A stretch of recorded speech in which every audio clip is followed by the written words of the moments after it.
During the 1930s, Japan invaded and occupied large parts of China. By 1941, Japan also controlled Indochina.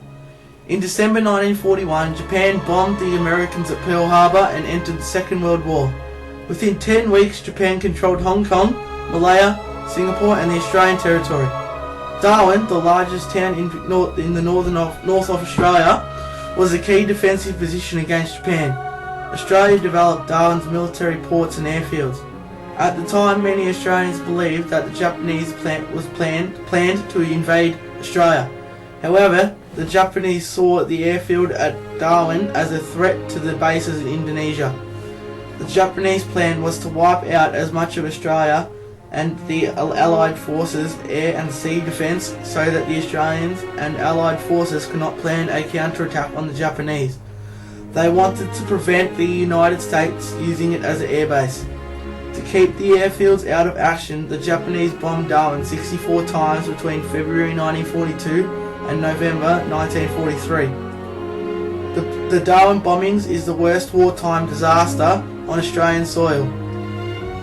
The most fierce and shocking raid was the first raid that started at 9:55 a.m.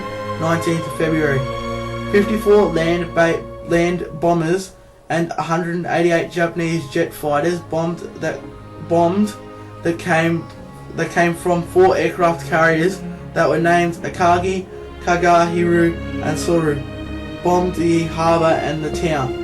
Each aircraft carrier had missile launchers on the ship, which also helped the Japanese aircraft bombers bomb Darwin. The ships were based around the Timor Sea.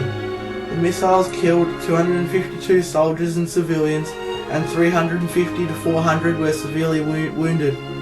The aircrafts also sunk 8 of the 45 ships that were at the harbour, where the main attack took place. The Japanese dropped 683 bombers in the first raid. The attack lasted about 40 minutes. The second raid claimed the lives of 49 people.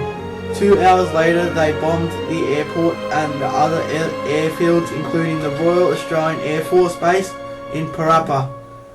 More bombs were dropped on Darwin that day than there were at Pearl Harbor two and a half months earlier. The Japanese fighters were spotted prior to the attack. They were reported by outlying islands. These reports were not acted on because the officers on duty believed that the aircraft were American City Hawks returning to Darwin. No air raid warnings were sounded until seconds of the attack, which was costly for Darwin, which was why they were so unorganised and so unprepared when the attack occurred. This led to many deaths. Even a couple of minutes warning earlier would have helped the people find cover. The soldiers in Darwin couldn't defend themselves because most of them weren't properly trained. The day after the first bombing, the government said that only 15 people were killed, until 24 injured. The newspapers claimed that there were 93 killed in the attack. We now know these figures were not true. The government decided that the news of the Darwin disaster would have been devastating impact on the moral of the Australian people. The last raid on Darwin was on 20th of November 1943. There were also other areas affected, such as Townsville, Katherine, Wyndham, Derby, Broome, Adelaide, Batchelor Airfield and Port Hedland, as well as other small towns and bases.